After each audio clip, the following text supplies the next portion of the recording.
Welcome to Great Decisions, Reston Library's roundtable discussion of timely foreign policies issues. Our virtual offering of this exciting program will follow the Library Code of Conduct. We respect customers to respect the moderator, guest speaker, and one another. We will start out with our moderator, Mike Carpenter, who will give a brief introduction. And then towards the end of the program, questions may be posted in the chat feature in Zoom, and I will unmute participants, and you may ask the question of Dr. Pezard. All questions will be answered at the end of the event. So Mike, if you wanted to take over from here. No, well, why don't you just roll the film first, David? Okay, let's try that.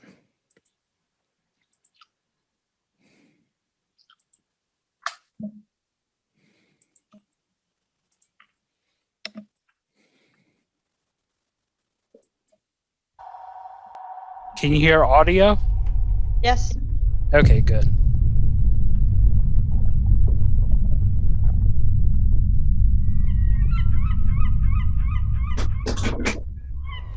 For all of recorded history, anyone seeking access to the vast, untapped riches of the Arctic has faced one key obstacle: ice. But the frozen North is no longer quite so frozen.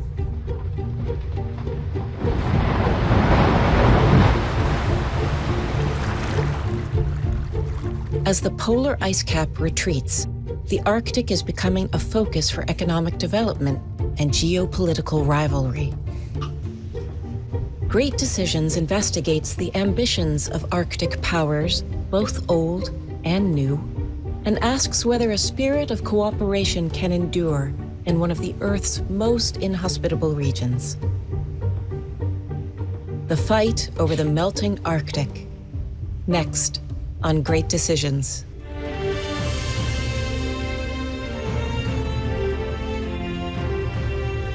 Great Decisions is produced by the Foreign Policy Association in association with Thomson Reuters. Funding for Great Decisions is provided by the Herford Foundation, PricewaterhouseCoopers LLP, and the Nelson B. Delavan Foundation.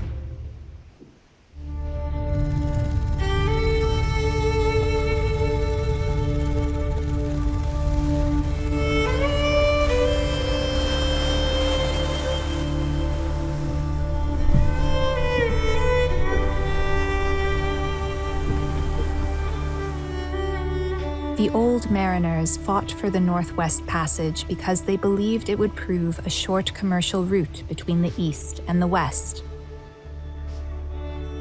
The route which Amundsen has located will be of considerable use to whalers, but it is unlikely that anything else will come of it. National Geographic Magazine, 1906. By the time the Norwegian explorer Roald Amundsen completed the first transit of the Northwest Passage, it was widely understood that Arctic shipping routes offered no commercial value. But now, more than a century later, the Arctic is changing.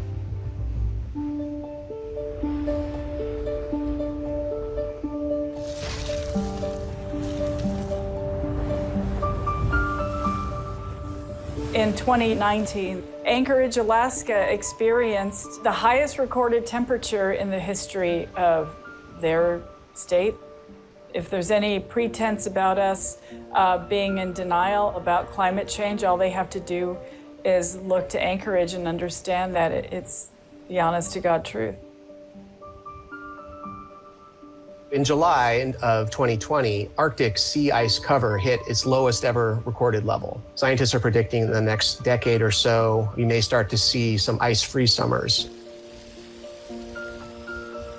Climate change is going to impact the Arctic and going to impact the conditions of navigation. It could shorten the trip from Asia to Europe.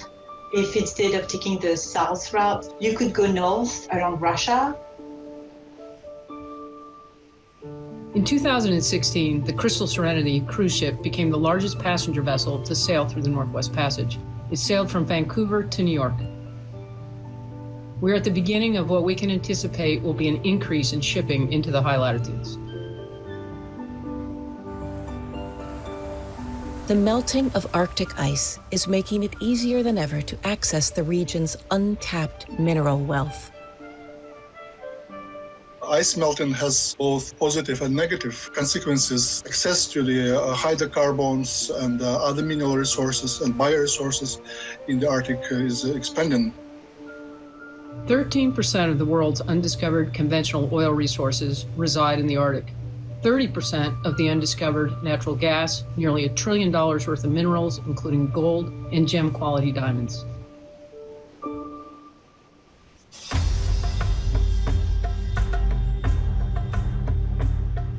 Geopolitical strategists around the world have taken note of the Arctic's new possibilities. Today, many countries are working to expand their influence at the top of the world. The heightened interest in the Arctic has brought China and Russia together. As Russia and China become more active in the region, the US has realized that it needs to increase its engagement. The region has become an arena for power and for competition. And the 8 Arctic states must adapt to this new future.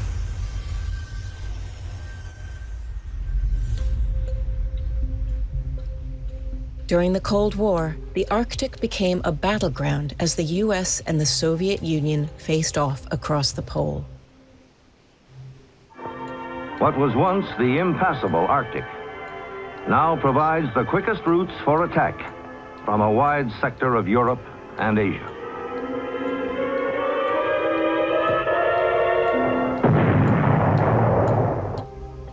Geopolitical competition is going to become a more dominant feature of the Arctic. And this is also an area that the United States has somewhat neglected over the past few years. When we thought the threat of over-the-pole ballistic missile attacks had ended, we were premature in our view that competition in the Arctic had diminished. And I think we will now pay a price for having to hurry to catch up.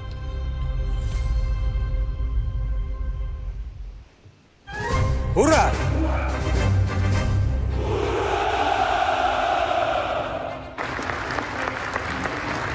Президент Российской Федерации Владимир Путин. Vladimir Putin has quietly worked to strengthen Russia's strategic position in the Arctic to a level not seen since the Cold War. The Russian president has very clearly explained that one of his main goals for Russia's Arctic policy is to develop the northern sea routes. It would mean upgrading a lot of transport infrastructure, port infrastructure, and so on.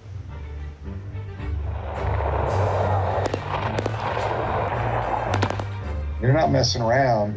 They understand the value of the Arctic. They're establishing bases and activity up there, natural resource extraction. They have the most modernized strategic and nuclear submarines very close to Norway, but they have a bigger strategic ambition. And that I would say is mainly a strategic competition between Russia and the United States.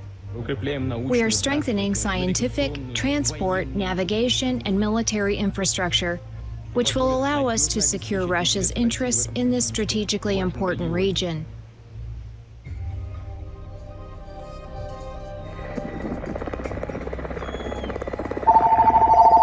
Some experts contend that Russia's military buildup should not be seen as a provocation. Former Soviet facilities are being opened back up. They're building out additional infrastructure there, modern infrastructure. They're putting in longer runways. But a lot of what I have seen and what I've heard is that it's defensive in orientation. Well, you could ask me if I'm concerned. I'm not. I think if that is a threat to anyone, it's a threat to the polar bears primarily. There's a need to have some sort of security presence in that enormous space. Russia, perpetually strapped for cash, has been forced to turn for help to the newest player in the region, China. after 2014 and the Western sanctions on Russia following Crimea annexation, Russia had no other choice than to turn toward China and accept Chinese investment. Russia and China are cooperating quite closely on the Yama liquid natural gas project. Yama Peninsula is in the Russian high north. It has a large natural gas reserve, but Russia for a very long time has not had the ability to explore that natural gas because it requires large amount of financial capital. Although Russia and China have cooperated effectively on oil and gas exploration, experts caution that the two countries' interests in the Arctic do not always align. On the one hand, China is perceived by Russia as a promising partner in the Arctic. But on the other hand, the Sino-Russian relationship in the Arctic is sort of a marriage of convenience. Russia has no illusions about Chinese interests. Russia strongly identifies as an Arctic state and would be unwilling to countenance a partnership with China where it's no longer the leader in that region. I think China is mindful of that and has tread cautiously with Russia in the Arctic.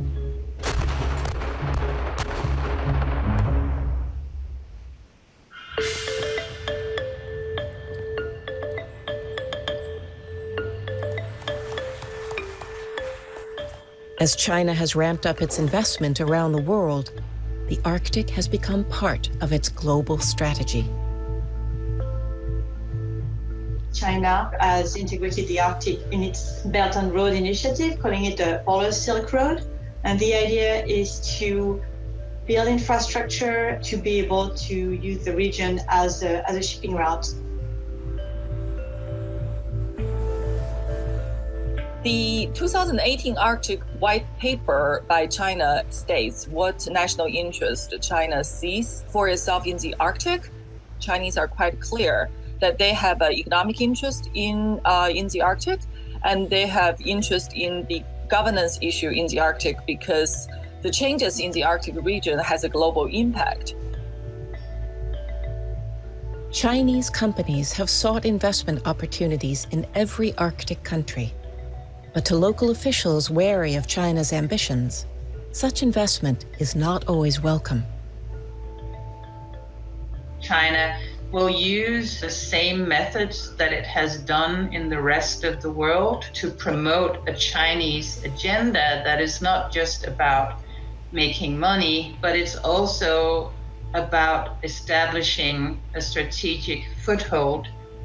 China's actions in Greenland have been very controversial. Chinese construction companies bid to renovate 3 airports, and that elicited concern in the United States. And Secretary of State Pompeo approached Denmark to warn them against this.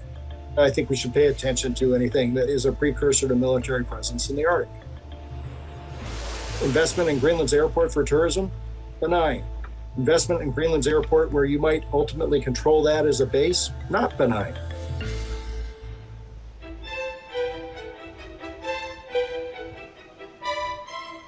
For many years, China controversially sought membership in the Arctic Council, an intergovernmental forum for the 8 Arctic countries to discuss common issues. In 2013, China finally earned observer status within the council.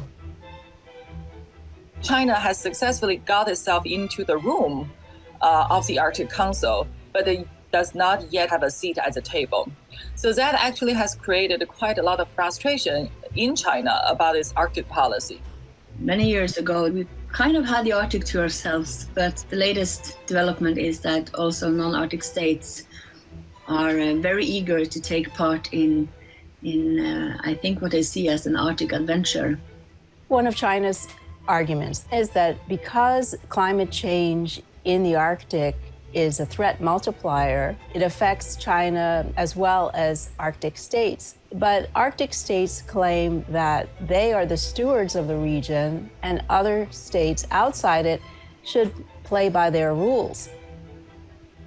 American policymakers have taken an especially dim view of China's interest in the Arctic. In May 2019, at the Arctic Council ministerial meeting, then Secretary of State Mike Pompeo castigated Beijing for its behavior in the region. There are only Arctic states and non-Arctic states. No third category exists, and claiming otherwise entitles China to exactly nothing. Being there in the audience in that very speech, it was rather strange. There has been some sort of agreement that this is for functional cooperation. So let's keep it like that. The criticisms and accusations made by individuals on the American side regarding China's involvement in Arctic affairs are completely inconsistent with the facts. Moreover, they are contrary to the general trend of peaceful cooperation in the Arctic. Mike Pompeo placed the Arctic in the context of great power competition, which was also unusual for the Arctic Council because the Arctic Council does not deal with security issues. In Mike Pompeo's defense, anytime you try to ignore reality for collegiality, you'll lose collegiality more permanently. It's very important that we recognize that our challenges with China and our challenges with Russia, we can't pretend they don't exist.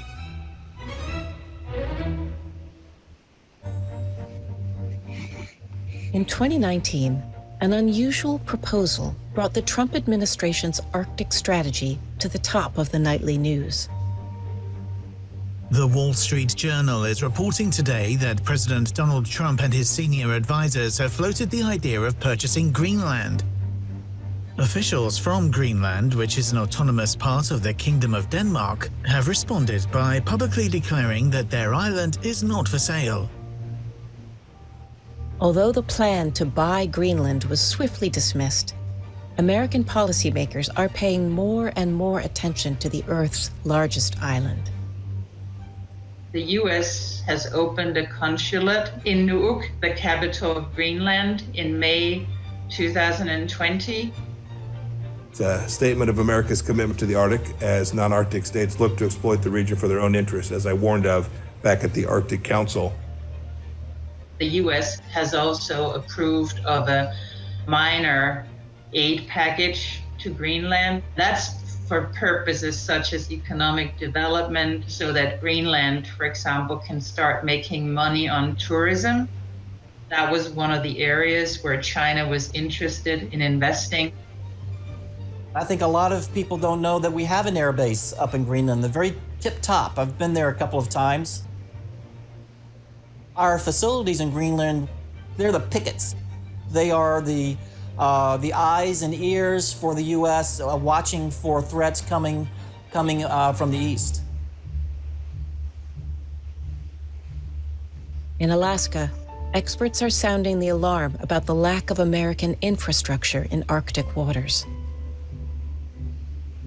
The U.S., they say, is not prepared for the coming surge of shipping. It reminds me of the stories of the early Arctic explorers, many of whom were, of course, rescued by Inuit. We will be, in all likelihood, the first responders because of the lack of infrastructure and availability of response services throughout the Arctic. We're going to need icebreaker capacity to be available. We're going to need more Coast Guard investment.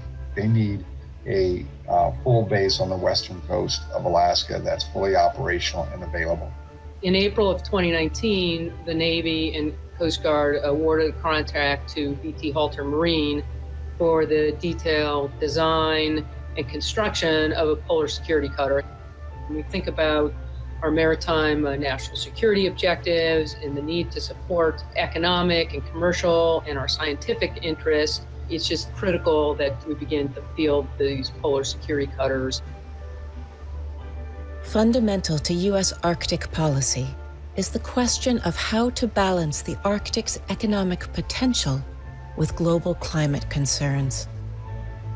For security purposes alone, the United States shouldn't be holding back on its oil and gas production capability. What we don't produce, the Saudis will, the Russians will, the Venezuelans will. And I believe it's very important for the United States to be a player in the global energy market. We've already discovered enough fossil fuel reserves to push us beyond the safe level of warming that was agreed to in the Paris Climate Accords. Opening up new areas like the Arctic is completely inconsistent with limiting climate change to a safe level.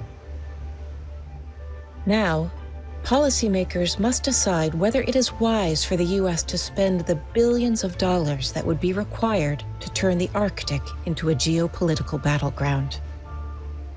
It's very expensive, both to build and to maintain. But if the United States is committed to this competition with China and with Russia, and if we believe that the Arctic is a worthwhile domain of that competition, this is the kind of investments that are necessary for us to be able to sustain that kind of intense engagement that's going to be required. What we need is not competition. What we need is collaboration. It's a lot easier to work on the assumption that competition is inevitable, and therefore to funnel yet more money to the Navy and to the Air Force so that they can undertake this militarization of the Arctic. I think that would be a large mistake. When the Arctic Council was founded in 1996, its members agreed to use the forum to discuss environmental and cultural issues rather than security. The Arctic Council has as its primary objective to promote cooperation, coordination and interaction between the Arctic states and the Arctic inhabitants. It is explicitly stated that the Arctic Council is not dealing with military security. It's probably one of the main contributing factors to the Arctic Council being able to continue to operate, I would say, relatively unimpeded. It has now a heavy emphasis on sort of climate change, environmental issues, practical economic cooperation between the participating states. I don't see that as changing. Security issues, I think, will be fairly difficult to bring into it. Although the Arctic Council members had long cooperated on environmental issues, climate change became an unprecedented sticking point at the Council's 2019 summit in Finland. In May 2019, the Arctic Council meeting was the first time that there was not a common declaration that was adopted at the end. And the main reason was that the United States did not want climate change to be mentioned. We didn't sign today the Arctic Declaration. It is clear that climate issues are different from the different viewpoints and from the different capitals. Arctic Council ministerial meeting in Rovaniemi, Finland in May 2019 displayed that there are some new challenges. The Indigenous peoples organizations definitely expressed our concerns about that, as climate change is a major concern for us. Some experts believe that if the Arctic Council is to remain collegial, it may be necessary to find a new forum to encourage dialogue between the U.S. and its strategic rivals. NATO allies and Russia, they have a body called the NATO-Russia Council. That's where the NATO allies discuss security and defense with Russia, and that should be the base where we continue to discuss these issues. What we need to do is to be able to meet those nations with military forces up there and talk about confidence building measures. Talk about other ways that we can avoid surprising each other with military deployments. I would use a fora that's not set up yet, but I would use one that is not the Arctic Council.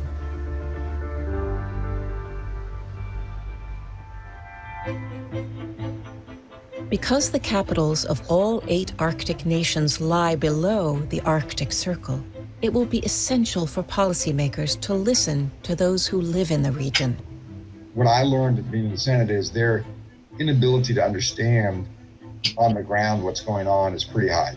They don't live there. They don't live in a community that's 30 below. If the local communities in the state are not engaged, then it will be, in my view, a long-term disaster for the area.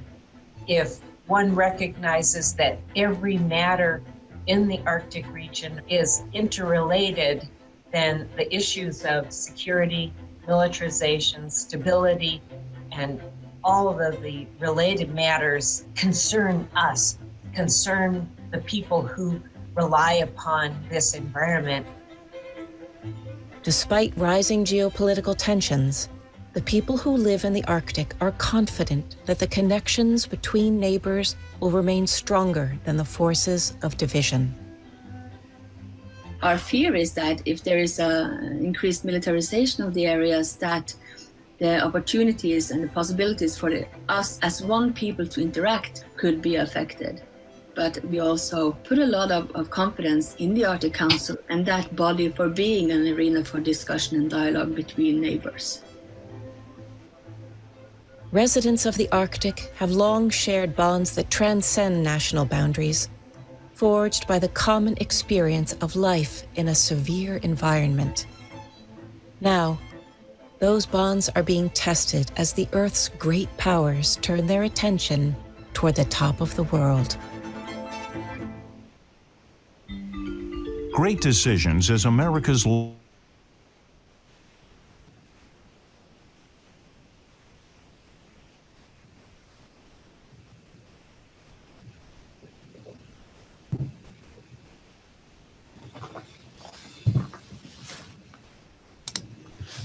David?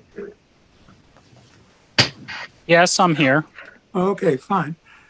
Well, if I may, I'll take it from there, David. Thank you very much for running the film. Greatly appreciate that.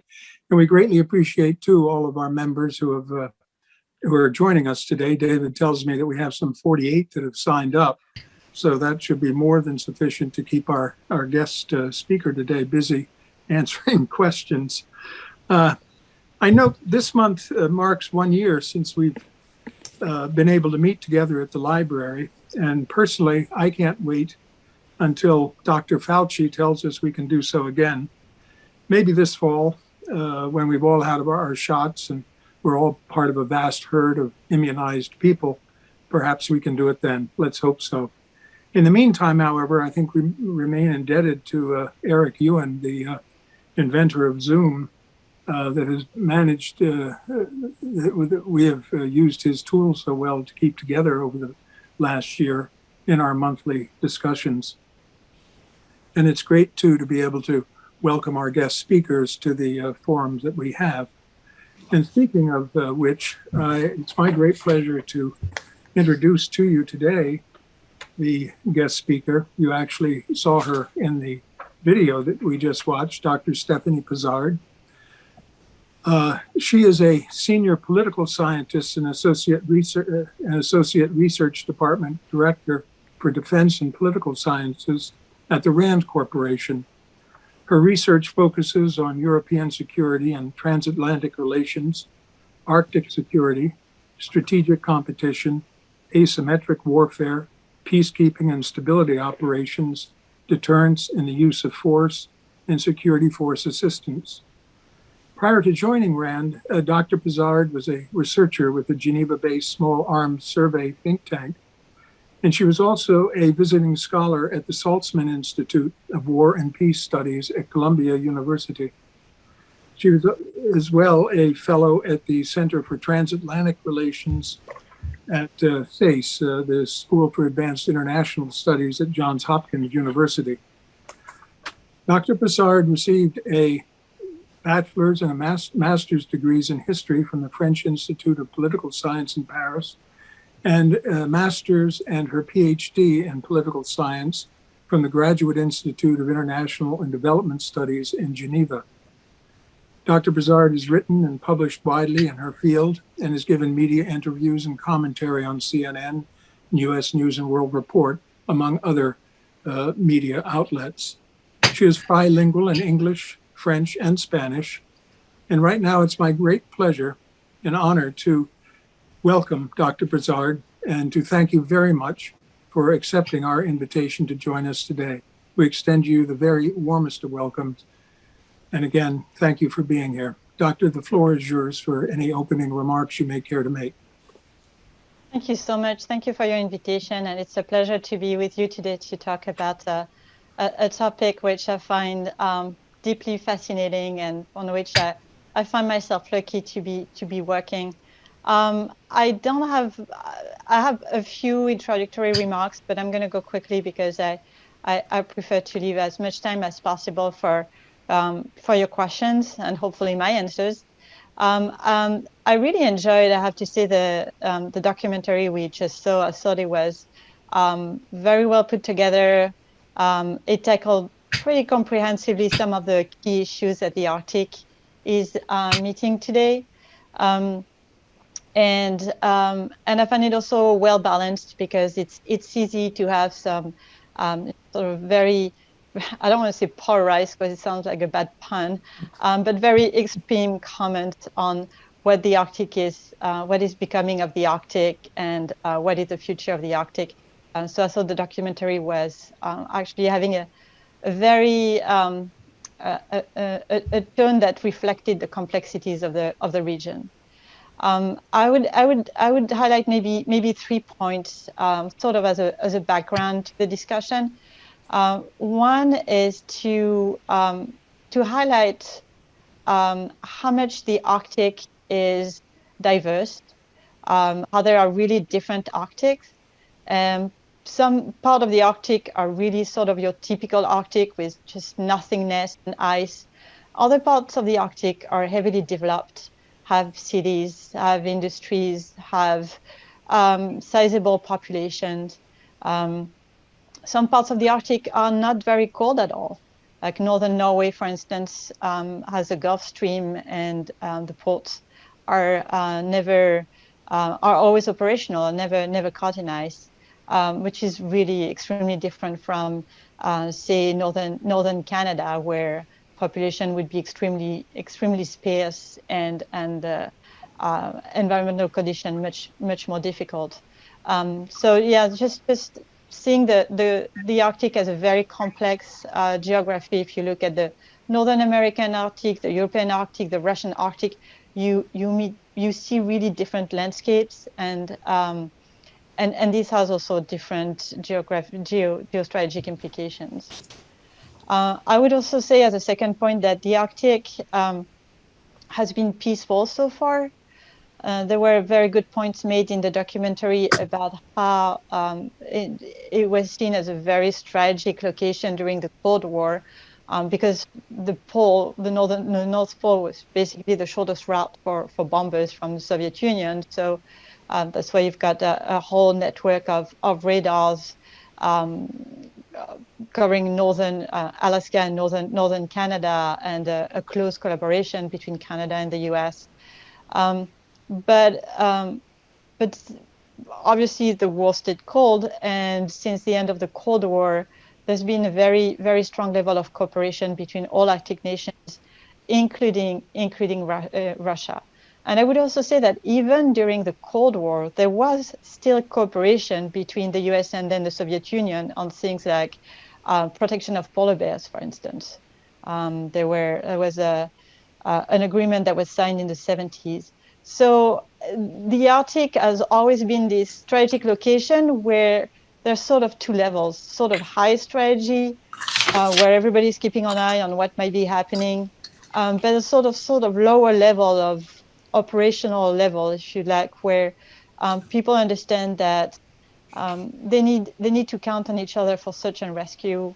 They need to protect some polar species together, and where you do find this cooperation in spite of the sort of broader, higher level geostrategic rivalries. The third point, I thought that the Lieutenant General of Alaska, Mitch Treadwell, in the documentary mentioned the issue of whether something that you see done by China, for instance, is benign or not benign. And I think that's really a good way to put it, because that's really the key question about what's going on in the Arctic in terms of different countries doing different investments. You know, where do you draw the line between a legitimate economic investment that will benefit local communities and maybe it's the beginning of some creeping presence that will have strategic implications? further down the road. And I think this is really capturing one of the most complex questions about the Arctic. You can prevent things from changing or evolving, sometimes for the better, but trying to draw the potential implications in the long term is really the hardest part. And I will make a fourth point actually about the fact that climate change is happening faster than elsewhere in the Arctic. But you have other changes in the Arctic that are fairly slow.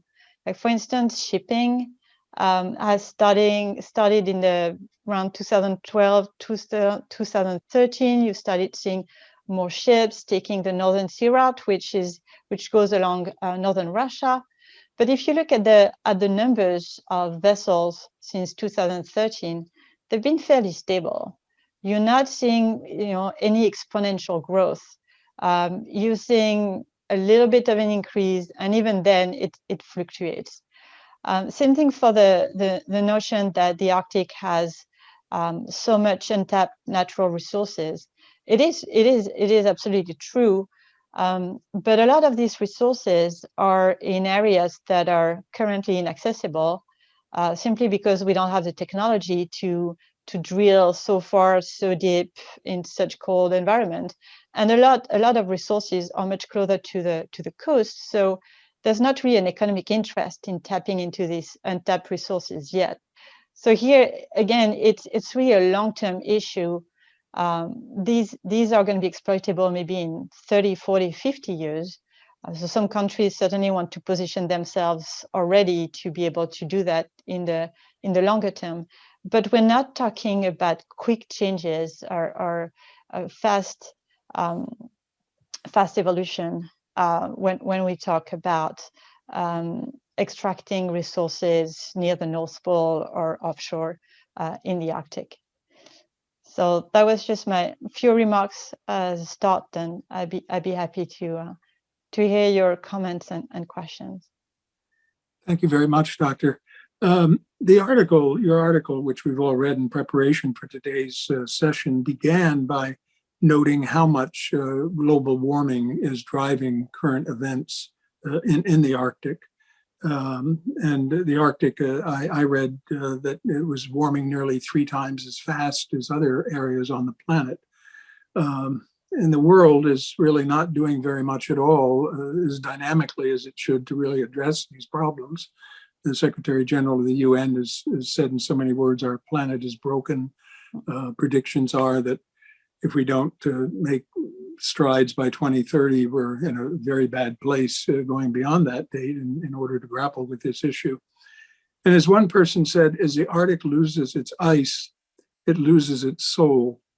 Do you harbor any hope at all that the soul can be saved, or at least a significant portion of it, that we can continue to have some kind of environmental stability in the Arctic?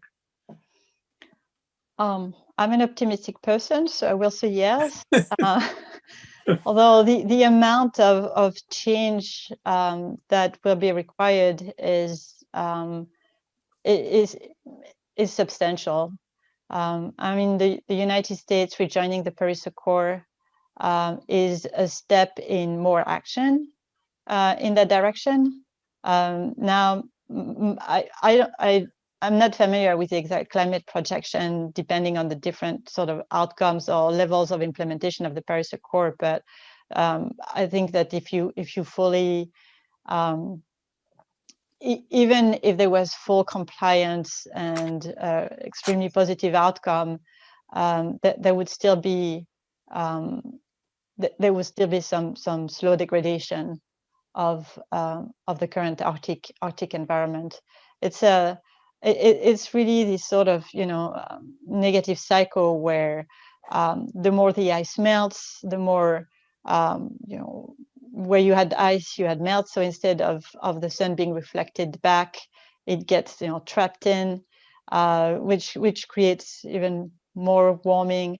So this cycle is difficult to break. And again, it's going to require substantial changes. In the documentary, there was a notion on what does that mean for our ability to extract hydrocarbons, and should we stop ourselves when others are not? And obviously, this is why it's a global issue that needs to be handled globally. But I learned this morning from another panel on the Arctic that it takes $100 million to move a village that is like in Alaska that is about to be swept into the sea or is crumbling because the permafrost underneath is becoming unstable. And you're thinking this is going to happen to lots of communities, lots of villages. This is the cost of this environmental degradation is going to be massive, is already massive, and you need to balance that with economic prospects and the benefit that you can draw from them. David, any questions from our members? Yes, we have a question from Mary, and I will ask her to unmute. Okay, hello.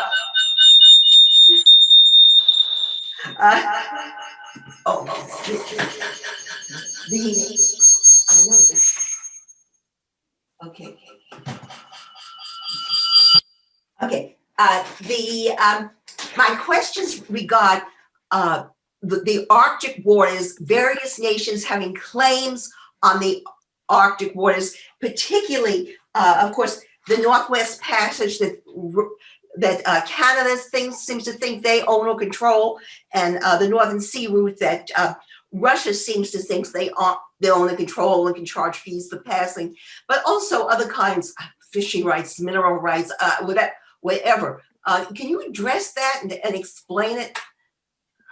Definitely. So yes, there is both Canada and Russia have claims over the route that follows the northern coast, and they basically make the same argument, which is that this is not an internal passage, but it is international passage. Sorry, but it is internal waters. And because it is internal waters, it needs to be regulated and controlled by the country. Actually, the Russian argument is a little different. Russia uses an article of the UN Convention on the Law of the Sea that says that when a passage is covered by ice, then the coastal country has more control over who goes through this passage, simply because the ice-covered element makes it more dangerous, more likely that there would be an accident, potentially an oil spill, some environmental damage.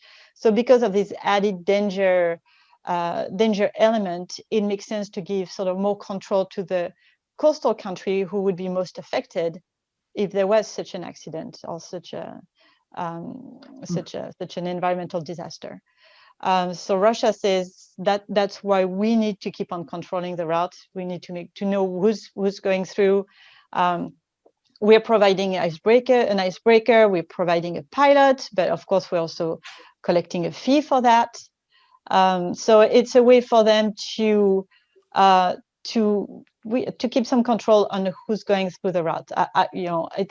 It's also a money-making enterprise. They want to benefit economically from the route, and the more ships go through the route, the more fees they collect, obviously. So the US has made clear that they disagree with both the Canadian interpretation of how they see the Northwest Passage and the Russian interpretation of how they see the Northern Sea route.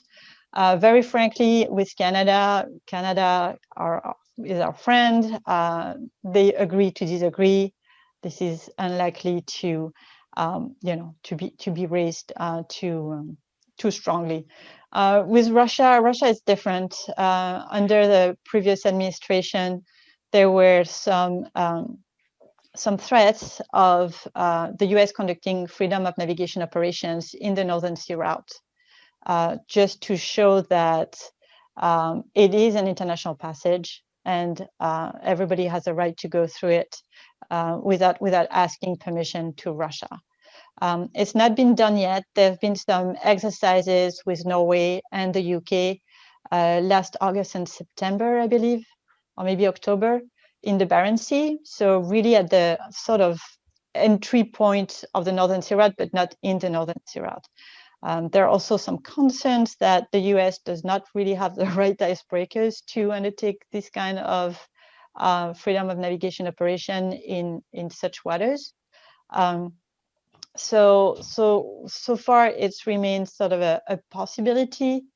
There's also an understanding that this would be perceived as extremely provocative by Russia, because they're very, they have their northern fleet. The Kola Peninsula, which is really at the beginning of the Northern Sea Route, has a lot of their strategic deterrent nuclear submarines.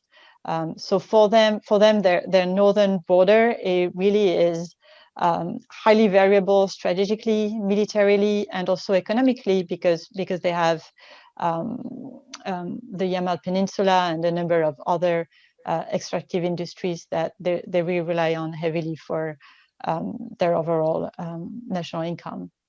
So that's the two routes. And then you have a separate issue, which is the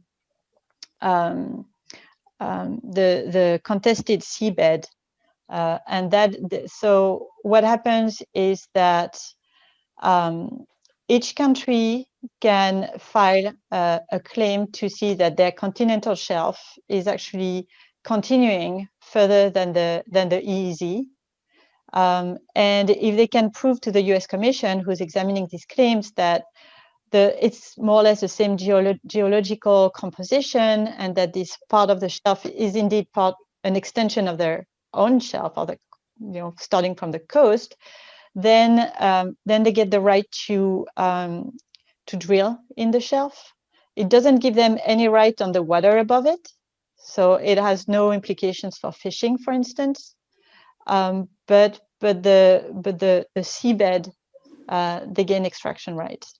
So right now there are 3 overlapping claims between Canada, Denmark, and Russia, and the claims go all over the North Pole, and it's probably going to be another. The Commission has a lot of claims to examine. It's probably going to be several years before the Commission comes to a conclusion. And even after the Commission comes to a conclusion, then it's up to the countries to sort of negotiate between them a sort of new boundary for the seabed. So it's going to be a very, very long process, and we have no idea of the outcome. The Commission examines only the scientific evidence, so it's not about politics or geostrategic interest. It's really each country really spending a lot of money in scientific exploration of their own shelf to be able to bring that evidence before the Commission. Well, it seems things move at a glacial pace, which is appropriate, I guess, for the Arctic. David, any other questions in the queue? Yes, we have a question from Jane. She says, how can you explain more about the China-Russia connection in relation to China's long-range goals of the Belt and Road Initiative? So somebody in the documentary mentioned the Russia-China relation as a marriage of convenience, which I think was a very good way of describing it. So part of it is economic interest in developing Russian resources together. But part of it is also Russia having to find other partners since 2014 and since they've been under sanctions. Prior to that, Russia was doing a lot of work with, for instance, Norway. Norway has a lot of know-how in terms of technologies for gas extraction. And after 2014, this collaboration wasn't possible anymore. So Russia has had to turn to other partners. China was more than happy to accommodate, and that's how you have the Yama Peninsula LNG project that developed and has substantial Chinese involvement in it. At the same time, it seems that it's again a marriage of convenience. Russia is very wary of giving China too much control over, again, an area that is highly strategic for them. China is doesn't seem to be. China still sees both a strategic interest, but is also very keen on making sure that their economic investments are actually providing some serious returns. They sometimes apparently have been seen to complain that it's hard to do business with the Russians and that they're unpredictable or not delivering, and it's not a very smooth relation. But until Russia has other options, China will probably going to keep on having an open door. But the Russia-China relation is very complex one. It's, the Arctic is only part of it. Obviously, you have lots of Russian military exercises closer, more to the south, and they've been friends when needed, but sort of rivals at the core. And again, this closer relationship seems like it could change from one day to the next if each party found better interests elsewhere. Okay, we have another question, Dr. Pezard. How does China's, this is from Dottie, how does China justify its involvement in the Arctic other than capital and power? So China was quite mocked when it came up with the term that they were a near Arctic state. Everybody thought that was really funny, like, if China is near Arctic, who's not? And that also explains the statement by Secretary of State Pompeo at the Arctic Council in Finland, when he said either you're an Arctic state or you're not, and there's no in between, and pretending otherwise gets you absolutely nothing. That was clearly targeting at China, saying you can say you're near Arctic, doesn't mean anything to me. You're not Arctic. China has been trying to sort of push the idea that the Arctic is not just about Arctic states. What's happening in the Arctic has global consequences, and that what's happening in the Arctic is of interest to countries beyond the Arctic, which interestingly was also how the US presented the Arctic a few years ago. If you look at the National Defense Strategy, National Security Strategy in 2017, 2018, the Arctic, there was very little interest in the Arctic at the time. But of course, that changed during the Trump administration. But at the very beginning of the administration, there was very little interest in the Arctic. And the Arctic was presented as a global common. And what was important for this global common was that you kept free access to it. So that was, again, so supporting the US traditional notion, freedom of navigation and so on. But China is saying about the same thing, saying the Arctic is a global common because, and others have an interest in it too. China has been very involved in the Arctic on the science side, like since the early 2000s. Doing a lot of research on the effect of climate change, also because they're going to be feeling the effect of climate change very strongly. Lots of coastal cities, for instance. So they've been doing a lot of scientific research, some exploration. The biggest investment so far, I believe, is really Yama with Russia. They've been involved in some projects in Canada in mining. There were talks about, it went nowhere, but until a year ago, there was talks about China potentially being part of the building of the new Trans-Alaskan pipeline, even though that didn't happen. So they've been and of course in Greenland also, but they're mostly at the exploration stage. So it's not a huge presence so far, but the documentary was right in saying that China wants to be more involved in the governance of the Arctic, again because they feel that it affects all Arctics beyond Arctic states, and Arctic states have been obviously very reluctant to broaden that governance. It's a small club.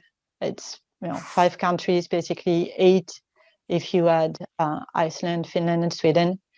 But really at the core is the Arctic 5 making the decisions, because they feel that they are the most involved. It's really their coastlines, their waters, their communities, their responsibility.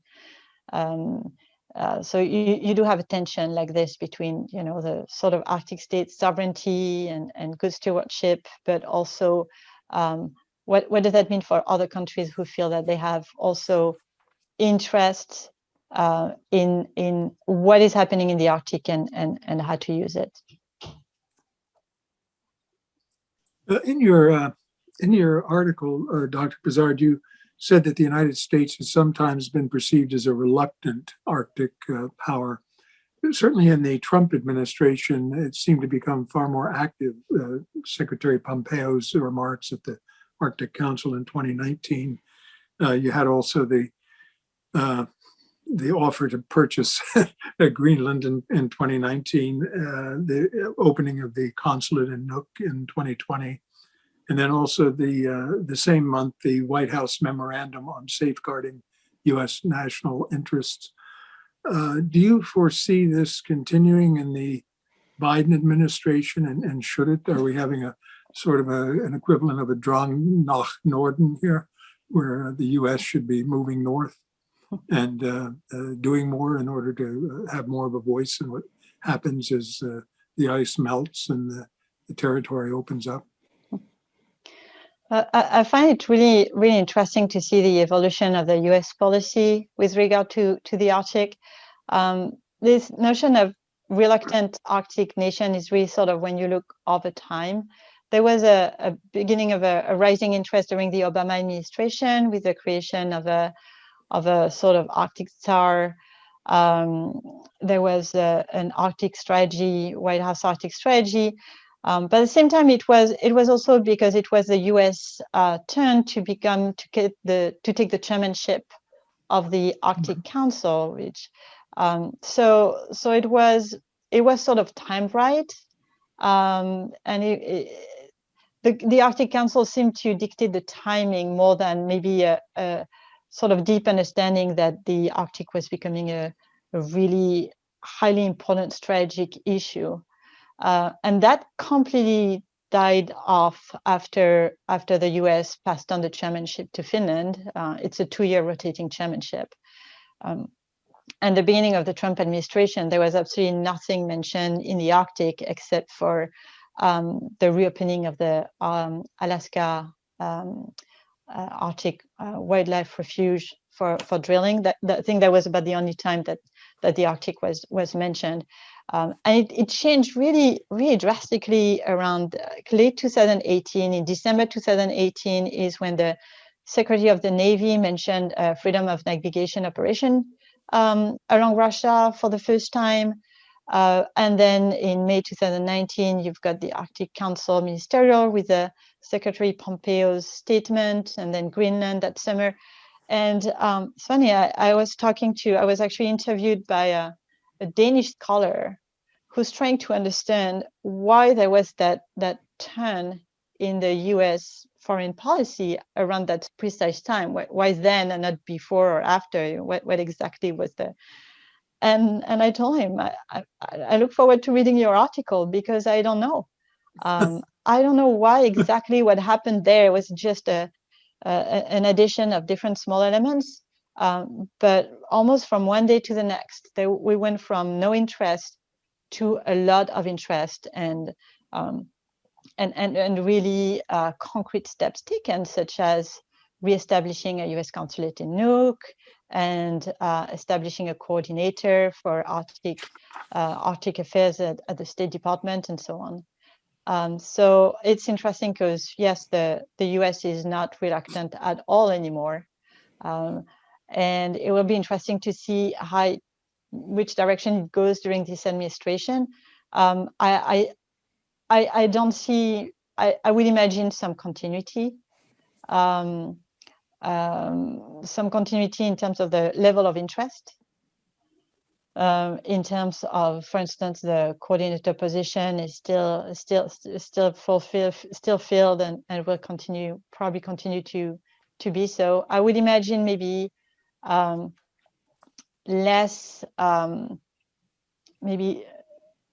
less talk about freedom of navigation operation in the Northern Sea route, which is highly provocative. I think the dialogue with Russia is probably tense enough and doesn't need that. Also because it doesn't fulfill any real strategic interest for the US at the moment, not to mention the fact that they may still not have the right vessels to do this. And I would imagine also much more talk about climate change. The current administration seems to be very, very much engaged on this topic. So I think that's also gonna color how they see Arctic issues and how they handle Arctic issues. In your article, you'd mentioned that in 2014 there was consideration given to appointing a special representative for the Arctic, an Arctic czar, but that seemed to have gone nowhere. But I take it this current coordinator would be sort of a descendant of that idea. Is that correct? There was Admiral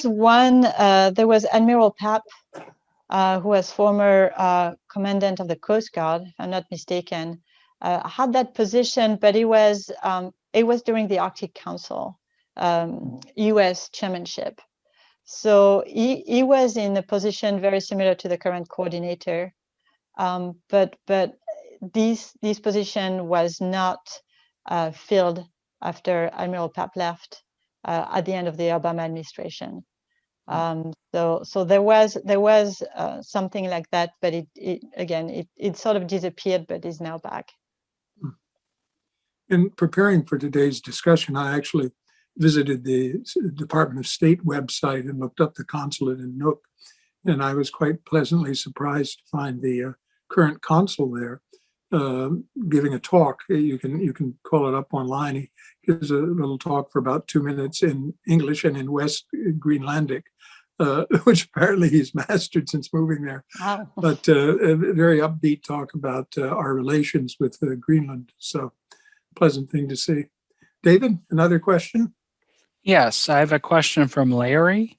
He says, excuse me, first an observation, given the challenges of global warming and the imperative to reduce greenhouse gases, Larry says, it seems totally wrong-headed to make the development of the Arctic's hydrocarbon resources a priority. Can you imagine a scenario where a drive to stop drilling by any nation becomes the focal point for international conflicts in the Arctic? So the focal point would be a drive to stop drilling or a competition in hydrocarbons? I believe to stop drilling. I think that's the thrust of it.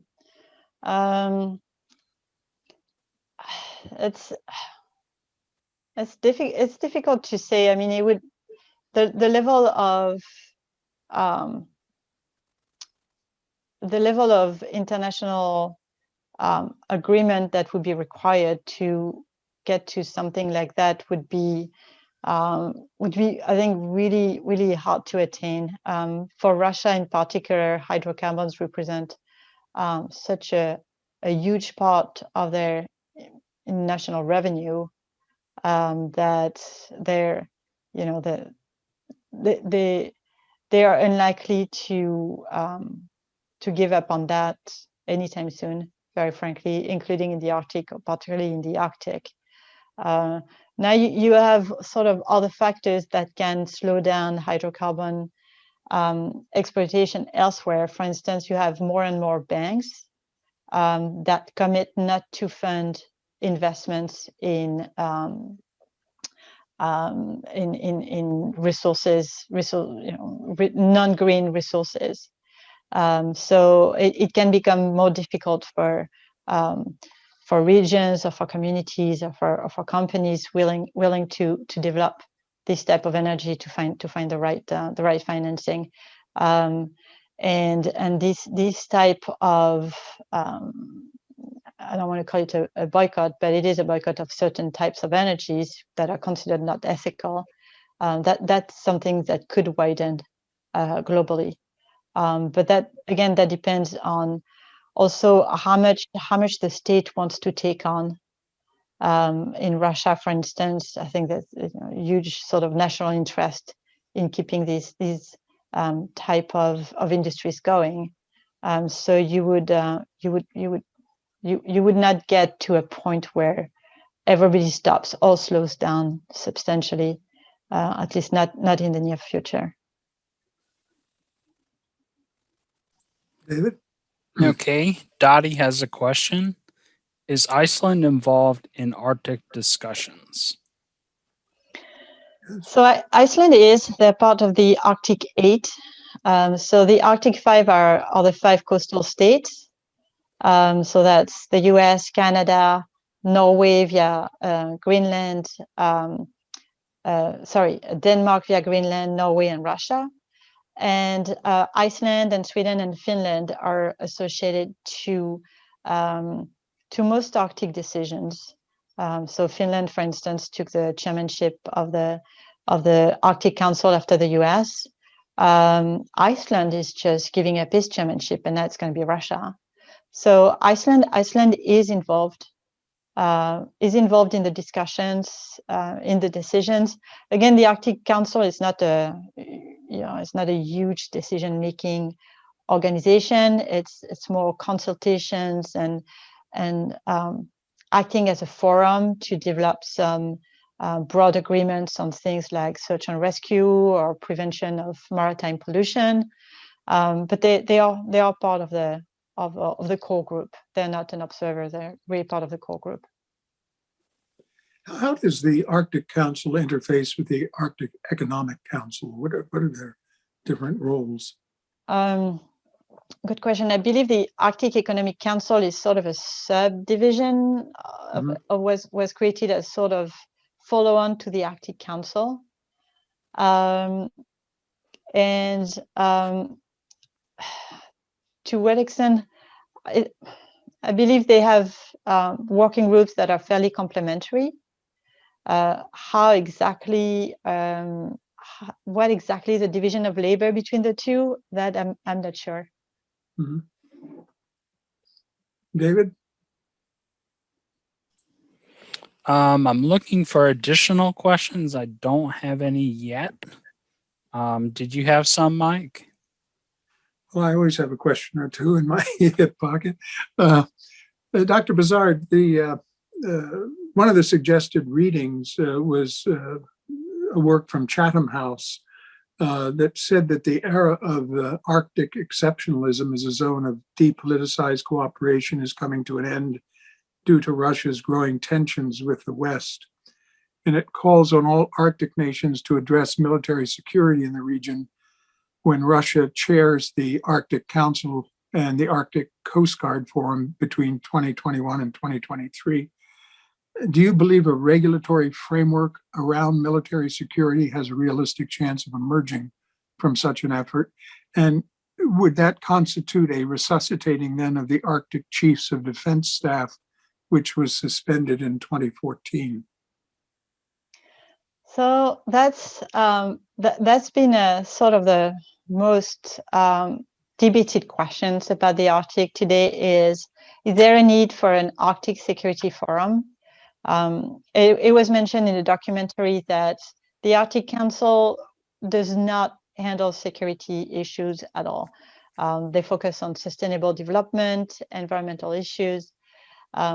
So what used to happen was that you had the Arctic Coast Guard Forum looked at more safety than security, sort of more. Well, actually, Coast Guard includes security, so all of the safety and security sort of task of the Coast Guard. All of this was discussed in the Arctic Coast Guard Forum, which is still active, but without Russia. But there was also a meeting of the chief of defense of the different Arctic nations that stopped meeting after 2014 and illegal annexation of Crimea. So there's been talks about whether this meeting of the chiefs of defense is needed, especially as there is sort of more military presence in the Arctic, increased risk of maybe accidents or miscalculation, and that there's a need for some sort of forum to be able to discuss security issues, because it's not happening at the Arctic Council. There's been questions about whether security issues should be included in the Arctic Council. There's a lot of reluctance to do that, simply because it's a forum that works well, and there's kind of always a concern that if you put in there something that's really out of its purview and is also very sensitive, there's just a risk of breaking something that works very well so far.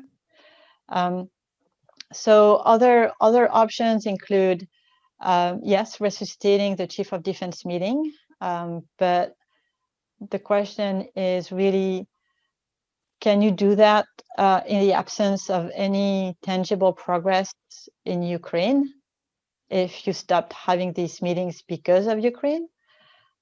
There's also, I think, the Chatham House document that I mentioned at the end of the article, or actually the same author, but it's been working on maybe creating a military code of conduct in the Arctic, sort of laying out rules of the game so that there's more transparency, and that even if there's increased military activity, then everybody sort of knows what the others are doing, and there are some rules in place for warning the other parties before an exercise and so on. So that's one of the possibilities that have been discussed. Okay, we have a few more. Dr. Pezard, how are the Arctic indigenous populations being genuinely consulted? That's a great question. In the Arctic Council, they are part of the working groups, and they have representatives at the Arctic Council. Otherwise, it's kind of up to each country to and at the national level, but also obviously at the state, provincial level, to integrate them in the decisions that will impact them. So it's done differently by different nations. I know that in Russia has really cracked down on NGOs, including NGOs that focused on indigenous groups and protection of interest of indigenous groups. So the situation has really been just getting worse in Russia for these groups.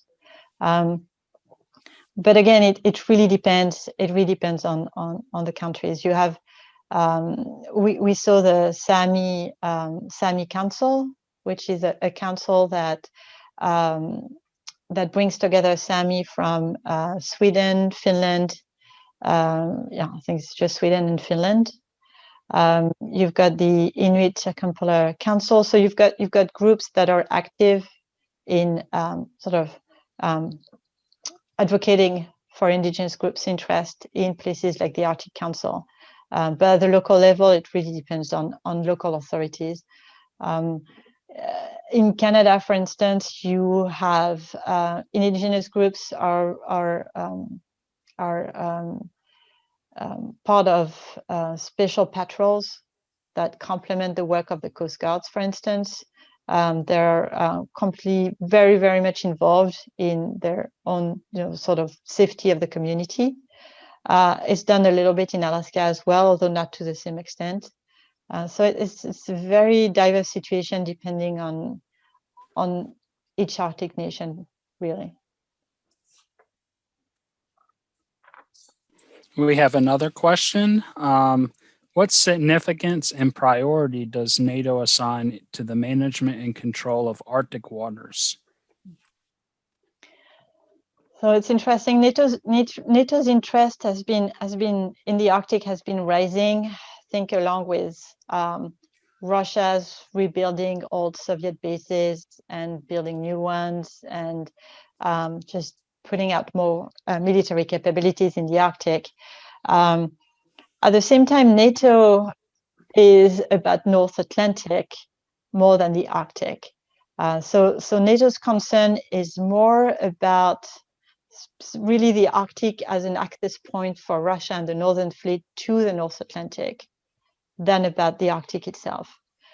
So NATO is more worried, for instance, about the security of undersea cables in the Atlantic, or the presence of submarines. So they've been going, sort of all the way to the Arctic through the GI-UK gap, which is sort of gap that you have between Greenland, Iceland, and the UK, which is this little bottleneck through which Russia would have to go through to reach the North Atlantic. So there's been more mapping of the seabed, of sort of the more oceanographic research to know exactly what the landscape is like for submarines, more surveillance and monitoring of what's happening in these waters. More exercises like Trident Juncture in Norway in 2018 was a really massive exercise. So NATO is sort of showing more interest for the North. At the same time, not all Arctic nations are too keen on NATO being very involved. So Norway, for instance, which feels very close with the presence of Russia very close, is very keen on having a lot of NATO exercises, and I've been very supportive of that. Canada has been less interested. Same for Denmark. These are countries that, to some extent, want to keep Arctic matters within Arctic nations, and do not want to extend that to an organization that has many more member states. Within NATO as well, not everybody is convinced that the Arctic is a high priority. I mean, for a lot of NATO states, the Mediterranean is a much more immediate and important security threat, and that's where NATO's focus should be. And there's also the fact that where Russia has been cooperating with Arctic nations, including the US, in the Arctic, they see anything that has a NATO stamp as highly provocative, and that's just raises up tension right away whenever it's about NATO. So these are several reasons why NATO is not as present as it could be in the Arctic, hasn't really seen a paramount interest to be the actor of choice in the Arctic, but I still increased a little bit its level of activity there. Thank you. That's a very thorough answer. Thank you. David, any more questions from your end? Don't see any questions at the moment. Okay. Doctor, in your article, you mentioned that this connection between China and Iceland, they seem to be getting rather more chummy. In 2013, China signed a free trade agreement with Iceland, its first ever with a European nation. And it's also constructed the observatory for the Northern Lights there. I was wondering why this sudden interest in the Aurora Borealis? Everybody would like to know. What are You they exactly? speculated they might be an ulterior motive, but What are they observing? Yes, I mean, the thing with Iceland is that they were in kind of like Russia in 2014, after the financial crisis wreaked havoc. They were in dire need of outside investors, and China was basically the ones coming in and providing that financial support to rebuild the economy and the finances of the country. So that's when the relationship really sort of started being as strong as it's been. Now it's not. We're still not talking about a massive amount of Chinese investment, and I believe Iceland. I'm trying to remember. There was some attempt by China of buying a piece of land in Iceland that Iceland said no, can't do that, too strategic.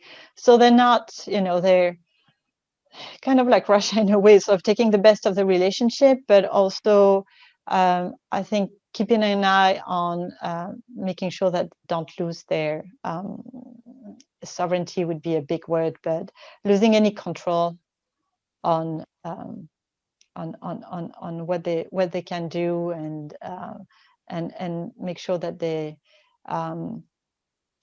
that they have a diversity of foreign investments and do not rely exclusively on China. So it's sort of the strongest relationship among Arctic nations, but it's not it's not a complete closeness either. Is there actual exploration of the Northern Lights? Is that something that is of immediate interest to the scientific community? I imagine they've been investigated quite long enough. I mean, do they remain a great mystery? So that's a great question. I would I don't know. I mean, I would imagine that any type of meteorological phenomenon, especially the Northern Lights, and about that, I think that still has some scientific value. In that what immediate scientific value, I don't know. I was going to say, if it's meant to be some kind of a cover operation, it's just strange to me. That was all. Yeah, no, I think it. I feel bad because I feel like I should know that. I should know exactly what the Northern Lights can tell you. You just have to ask the Chinese; they'll be experts. Exactly. Yeah, I think if it was too transparently a cover, nobody would have bought that. But are you learning things about, I don't know, the terrestrial magnetic field and meteorological consequences? And is that something that is useful to know more about the impact of climate change or about satellites? I don't know, but it strikes me as something that might be worth studying. And again, China does a lot of scientific research also in Svalbard. They've had a research station there since, I think, 2004. Mm-hmm. What is that dedicated toward? Climate change, maybe? They have a great interest, of course, rising sea levels and things of that nature. Yes. Precipitated by climate change. Yes, yeah, no, totally. And there are a number of other nations that have their own scientific bases in Svalbard. But I think it's mostly about sort of ice change and what it means for climate protections. Mm-hmm. Harry, do you have a question? Yes. What do you think China's ultimate aim is in the Arctic? Is it primarily economic extraction of resources, or is there a military component to it? I think that's $1 million question. It's hard to tell. There's definitely an economic interest. Is there a military interest as well? That's very possible, and I think that's what a lot of people are fearing right now. We're not seeing much of this. We're not seeing this yet, but it is definitely a possibility. So there's and the thing is, you don't know exactly what would be the path to go from protecting your economic interest to a military presence. And I think that's also one reason why Arctic nations are a little bit wary of too big a Chinese economic presence that would be too big. At what point do you have to use military escorts, for instance, to protect your shipping vessels? Because you think that the search and rescue capacities of the Arctic nations around are not going to be enough in case there is a problem. So, and then you can get a creeping military presence this way. So China's ultimate aims are unclear, and some people sort of not necessarily expect the worst, but prefer to plan for the worst. And keep a close eye on any type of presence, knowing that it could eventually turn into a military one. Looking ahead 10 years, what do you see as the fate of the Arctic and the Arctic Cooperation Council? So I'd say in 10 years, I would imagine.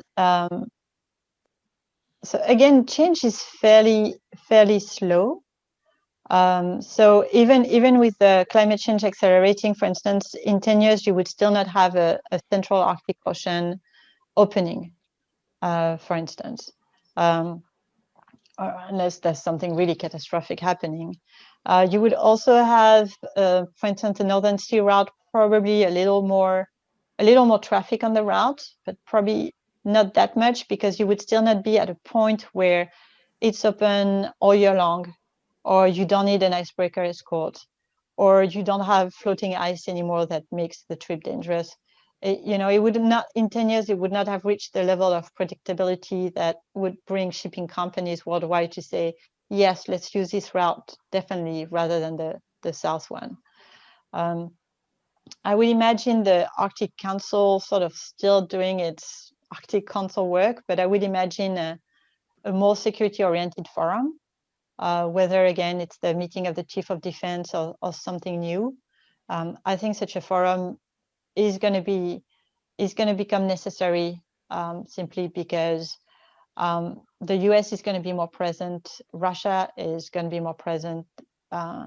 There's going to be a need for dialogue and discussion on these issues, which is not necessarily happening right now. It's happening, for instance, between Norway and Russia. There is a direct line between the Norwegian Navy and the commander of the Northern Fleet in Russia. But I'm not sure you have the same between the US and Russia. The high-level discussions have really been broken down since 2014. So I think this is going to have to change in some way. So what forum is going to be used, how you can engage again Russia without sort of losing face after, and why the sanctions are still ongoing, that's really sort of a key question. Again, maybe a military code of conduct like the one that's been pushed by a few researchers and experts might be a way to get to that sort of softer re-engagement of Russia on security issues in the Arctic. But that's pretty much how I would see it. David, any more questions? No, I don't see any at the moment. Okay. I see Dr. one. Pardon? I see one. You do? I have a quick question, if I can.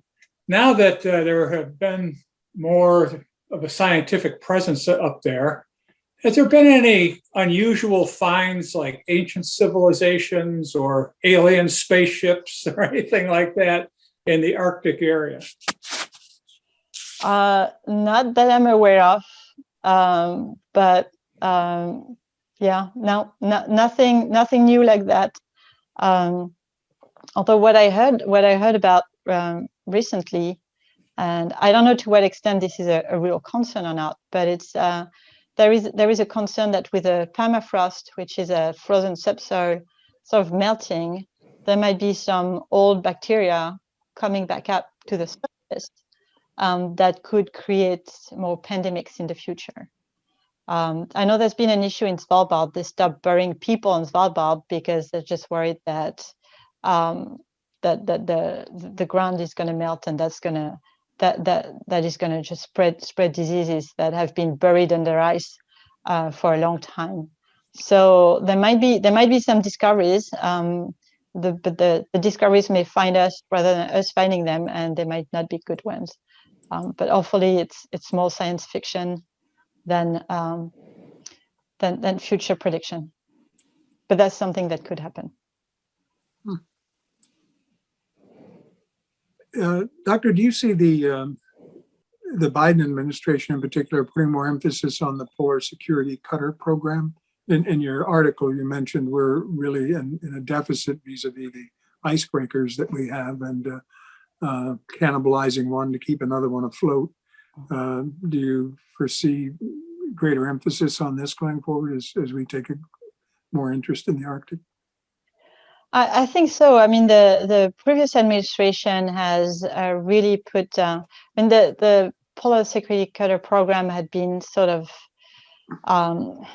in limbo for a while. The Coast Guard had been really pushing for it, and there was some resources allocated, and then these resources were pushed to something different. And finally, when the issue of the Arctic really picked up during the Trump administration, then that program really was really put in motion. And I don't see that as stopping under this administration. Would it accelerate further? That I'm not sure. I think they're on a good pace now. It's still going to take some time until the U.S. has a sort of reasonable fleet of icebreaker, because they're starting from such a low point.